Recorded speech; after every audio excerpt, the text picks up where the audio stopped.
اللہ کے پیارے رسول محمد صلی اللہ علیہ وسلم نے فرمایا، تم میں سے بہترین شخص وہ ہے جو قرآن سیکھے اور سکھائے۔ تو اب جب کہ آپ اس ویڈیو پر کلک کر کے یہاں تک قرآن سیکھنے کے لیے یہاں پر آئے ہو، تو آپ اللہ کی نظر میں بہترین شخص بن چکے ہو، نبی کی نظر میں بہترین شخص بن چکے ہو۔ یہ ہے لیسن نمبر 4، عربی گرامر اور قرآن کو کیسے سمجھیں۔ تو آج میں آپ کو سکھانے والا ہوں سورہ کافرون کے بارے میں، اس میں آنے والی ساری گرامر ان کو الگ الگ کر کے میں آپ کو بتانے والا ہوں۔ اس کے ساتھ آپ کو یہ بتاؤں گا کہ جس وقت یہ صورت نازل ہوئی تھی اس وقت مکے میں کیا سچویشن تھی، ایسی کون سی بات ہوئی کہ اللہ نے یہ صورت نبی صلی اللہ علیہ وسلم پر اتاری، اور ساتھ میں ہم یہ بھی سیکھنے کی کوشش کریں گے کہ اس صورت سے ہمیں آج کی ڈیٹ میں، آج کے حالات میں کیا سبق ملتا ہے۔ تو ویڈیو کو چھوڑ کے نہیں جانا ہے، کیونکہ آپ قرآن سیکھ رہے ہو اور اللہ اور اس کے رسول کی نظر میں بہترین شخص ہو رہے ہو۔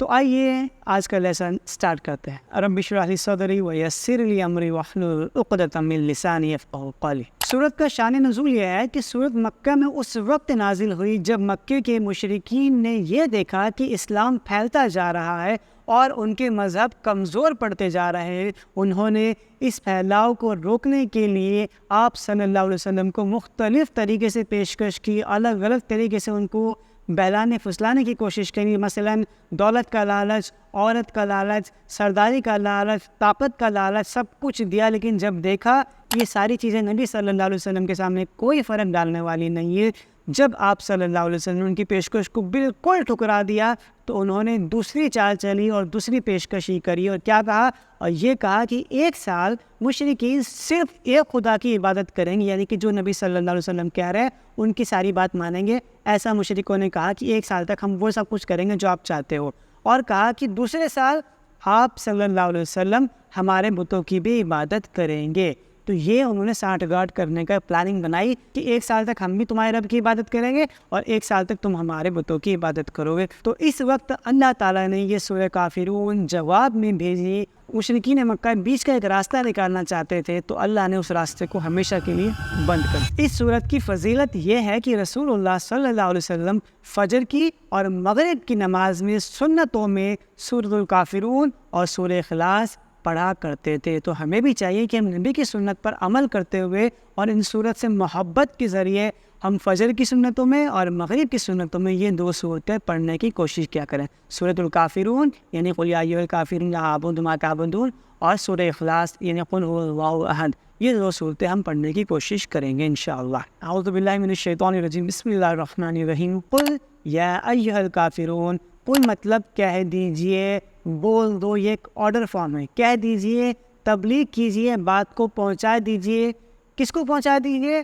نبی صلی اللہ علیہ وسلم سے کہا کہ ان کو پہنچا دیجئے جو آپ سے یہ بیچ کا راستہ نکالنے کی کوشش کر رہے ہیں، ان کو یہ بات کہہ دیجئے کہ ایسا نہیں ہو سکتا۔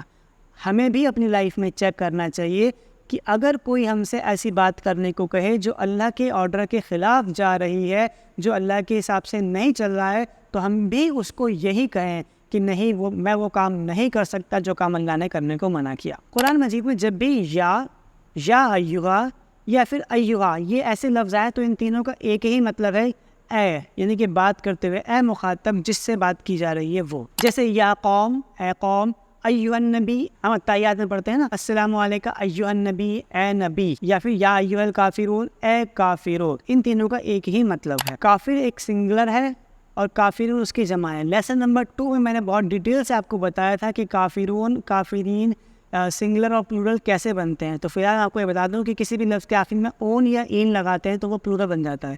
جیسے کافر ایک سنگولر ہے اور تو کافرون اس کا پلورل ہے، بہت سارے کافروں سے کہا جا رہا ہے۔ قل یا ایھا الکافرون، کہہ دو کہ اے وہ جو کافر ہیں، جو انکار کرنے والے ہیں، وہ سب سن لو بات کو۔ اس وقت پہ کافر کا معنی جان لینا بہت ضروری ہے۔ ہم کافر کا معنی بہت غلط طریقے سے لیتے ہیں، کبھی اسے گالی سمجھتے ہیں اور کبھی ہر نان مسلم کو ہم کافر کہنا شروع کر دیتے ہیں۔ ہمیں حق ہے انہیں کافر کہنے کا، اور کافر کون ہے یہ میں آپ کو بتانے والا ہوں۔ کافر کا معنی ہے انکار کرنے والا، یعنی جو بات پہنچا دی گئی ہو، بات سمجھا دی گئی ہو، اس کے سننے کے بعد، سمجھنے کے بعد بھی وہ انکار کر دے تو وہ انکار کرنے والا ہے اور وہ کافر ہے۔ جیسے نبی صلی اللہ علیہ وسلم نے اپنی دعوت پہنچا دی کہ ایک خدا کی عبادت کرو اور کسی کی عبادت نہ کرو، یہ بات ان کو سمجھ میں آ گئی۔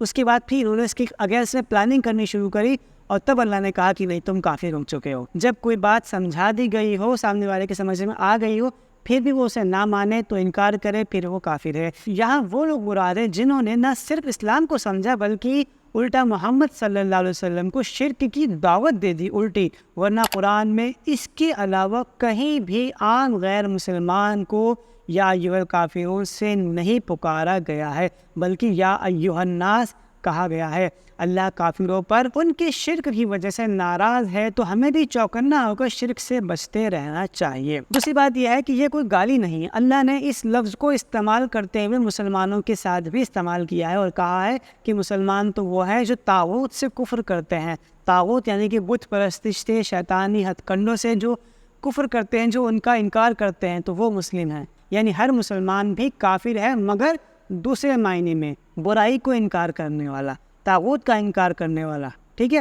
اگر یہ گالی ہوتی تو اللہ تعالیٰ ایسے مسلمانوں کے لیے استعمال نہ کرتے۔ لا اعبدو، عابدی جیسا ایک اور لفظ نعبدو سورہ فاتحہ میں گزر چکا ہے۔ ایاک نعبدو، نعبدو کا مطلب ہوتا ہے ہم عبادت کرتے ہیں، اور اعبدو کا مطلب ہوتا ہے میں عبادت کرتا ہوں، ٹھیک ہے۔ لا اعبدو، لا مطلب نہیں، لا کا مطلب ہوتا ہے نہیں، اور لا اعبدو میں عبادت نہیں کرتا ہوں۔ ما تعبدون، ما مطلب جو، تعبدون تم سب عبادت کرتے ہو، میں وہ عبادت نہیں کرتا ہوں جو عبادت تم سب کرتے ہو۔ ما کی دو میننگ ہوتے ہیں، اگر ما سٹارٹنگ میں آئے، کسی سینٹینس کے شروع میں آئے تو ما کا مطلب ہے کیا، اور کسی سینٹینس کے بیچ میں آئے تو اس کا مطلب ہوتا ہے جو، جیسے کہ اس سینٹینس کے بیچ میں آ رہا ہے۔ بالکل ویسے ہی جیسے انگلش میں واٹ کا میننگ ہوتا ہے، واٹ اگر شروع میں آئے تو اس کا مطلب ہوتا ہے کیا، لیکن واٹ اگر بیچ میں آئے تو اس کا مطلب ہوتا ہے جو۔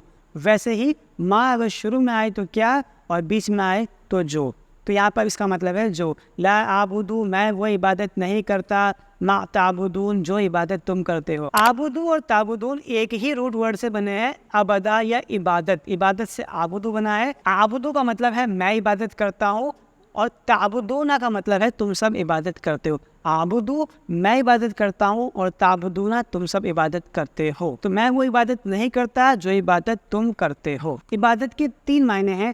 پہلا معنی محبت اور عقیدت میں کسی کی پوجا کرنا، کسی کی پرستش کرنا، کسی کے آگے جھکنا، کسی کو سجدہ کرنا، ایک معنی۔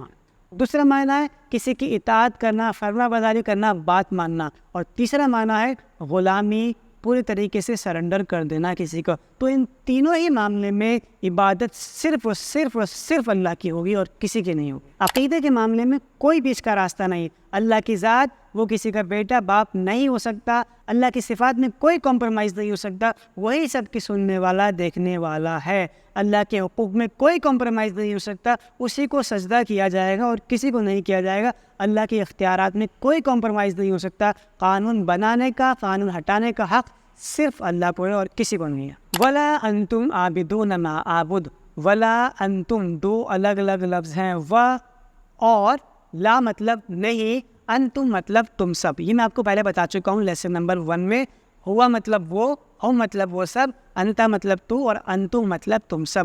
ولا انتم اور نہیں ہو تم سب، عابدون عبادت کرنے والے، جیسے کافر کی جمع کافرون، ایسے ہی عابد کی جمع عابدون عبادت کرنے والے، اور تم سب نہیں ہو عبادت کرنے والے۔ ما مطلب وہی جو، عابدو میں عبادت کرتا ہوں، اور تم وہ سب عبادت کرنے والے نہیں ہو جو عبادت میں کرتا ہوں۔ یہاں بھی وہی والا عابدو آیا جو پہلے آیا تھا۔ یہ غلط فہمی میں نہیں رہنا چاہیے کہ تم اللہ کی عبادت کرنے والے ہو، شرک کے ساتھ اللہ کی عبادت مقبول ہی نہیں ہے۔ انہوں نے کہا تھا کہ ہم اپنے بتوں کے ساتھ ساتھ تمہارے رب کی بھی عبادت کریں گے، تو نبی صلی اللہ علیہ وسلم نے کہا ایسا ہو ہی نہیں سکتا، اگر تم اللہ کے ساتھ کسی اور کی عبادت کر رہے ہو تو پھر وہ اللہ کی عبادت ہے ہی نہیں۔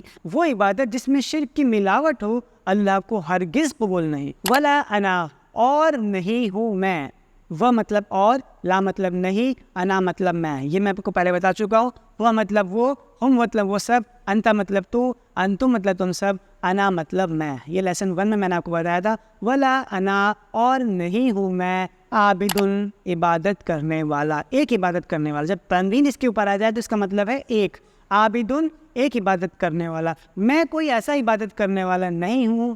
ما عبدتم، ما یہ پھر وہی والا آ گیا، ما مطلب جو، عبدتم فعل ماضی ہے، پاسٹ ٹینس کا صیغہ ہے، ابدا اس نے عبادت کری، ابدو سب نے عبادت کری، ابدتا تو نے عبادت کری، ابدتل تم سب نے عبادت کری، تو ما عبدتم تم سب نے عبادت کری، میں وہ عبادت کرنے والا نہیں ہوں۔ اگر یہ لیسن آپ کو سمجھ میں آ رہا ہے تو کنٹینیو کریے اور اسے پورا دیکھیے، اور اگر سمجھ میں نہیں آ رہا ہے تو ایک بار پھر سے اس کو ریپیٹ کریے، انشاءاللہ دوسری بار میں ضرور سمجھ میں آئے گا۔ اللہ نے قرآن میں کہا کہ ہم نے اسے نصیحت کے لیے، سیکھنے کے لیے آسان بنا دیا، تو ڈیفینیٹلی قرآن بہت آسان ہے سیکھنے کے لیے، تو اللہ سے دعا کرنی چاہیے کہ اللہ ہمیں اسے سیکھنے کے لیے اسے آسان بنا دے اور ہمیں سیکھنے کی توفیق اور عمل دے۔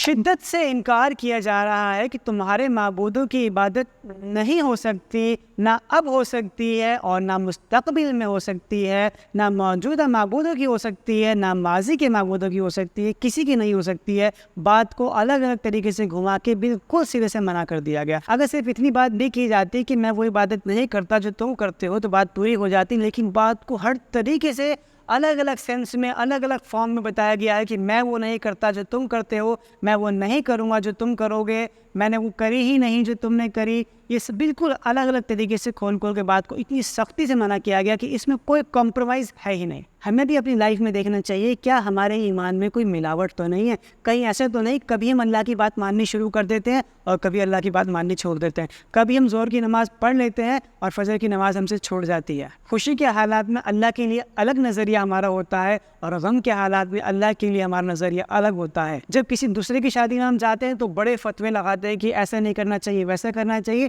جب ہمارے گھر میں کوئی فنکشن ہوتا ہے تو ہم کہتے ہیں ہمارا تو پہلا فنکشن ہے، ہمارا تو آخری فنکشن ہے، اور تھوڑا سا تو ہم کر سکتے ہیں، اس سے کوئی فرق نہیں پڑتا۔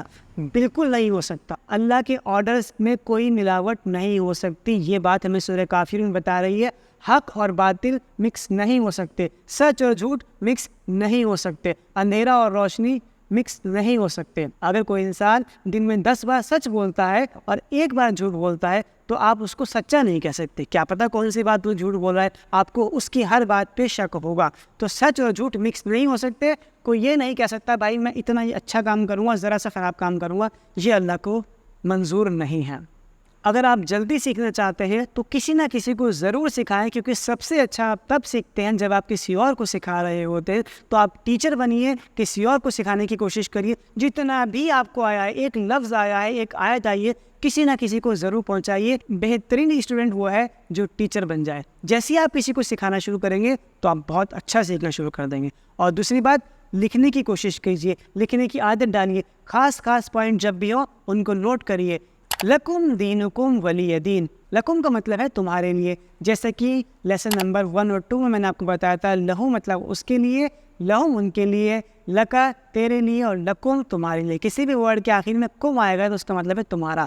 لکم مطلب تمہارے لیے اور دینکم مطلب تمہارا دین۔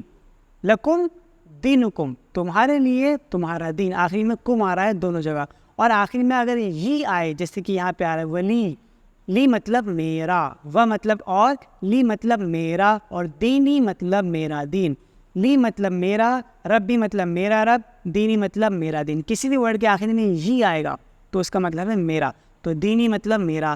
لکم دینکم تمہارے لیے تمہارا دین، و اور لی میرے لیے، دینی میرا دین، تمہارے لیے تمہارا دین، تمہیں تمہارا دین مبارک ہو۔ تمہیں میں نے سمجھا دیا جتنا اچھا سمجھا سکتا تھا، اب میں اس سے اچھا نہیں سمجھا سکتا، تو اب تمہارے راستے اور ہمارے راستے بالکل الگ الگ ہو چکے ہیں۔ اس کا مطلب یہ نہیں ہے کہ آپ تبلیغ روک دو، آپ کو اپنی تبلیغ کرتے جانی ہے، فیصلہ اللہ پر چھوڑ دینا ہے۔ تو اس سے جو ہمیں سبق ملتا ہے وہ یہ ہے کہ کمپرومائز نہیں ہے، اللہ کے دین میں کوئی کمپرومائز نہیں ہے، سچ اور جھوٹ میں کوئی کمپرومائز نہیں ہے، حق اور باطل میں کوئی کمپرومائز نہیں ہے، پاکی اور ناپاکی میں کوئی کمپرومائز نہیں ہے، دین میں اخلاص اور دین میں شرک کوئی کمپرومائز نہیں ہے۔ تو آج کے لیے اتنا ہی۔ مغرب اور فجر کی سنتوں میں سورہ کافرون کو ضرور ایڈ کریں، جو بھی آج سیکھا کسی اور کو ضرور سکھائے۔ بات اگر سمجھ میں آئی ہو تو کمنٹ میں اپنا نام ضرور لکھیں، میرے چینل کو سبسکرائب کریں اور اس ویڈیو کو زیادہ سے زیادہ شیئر کریں۔ اللہ تعالی ہم سب کو قرآن کو سمجھنے کی، پھیلانے کی توفیق عطا فرمائے۔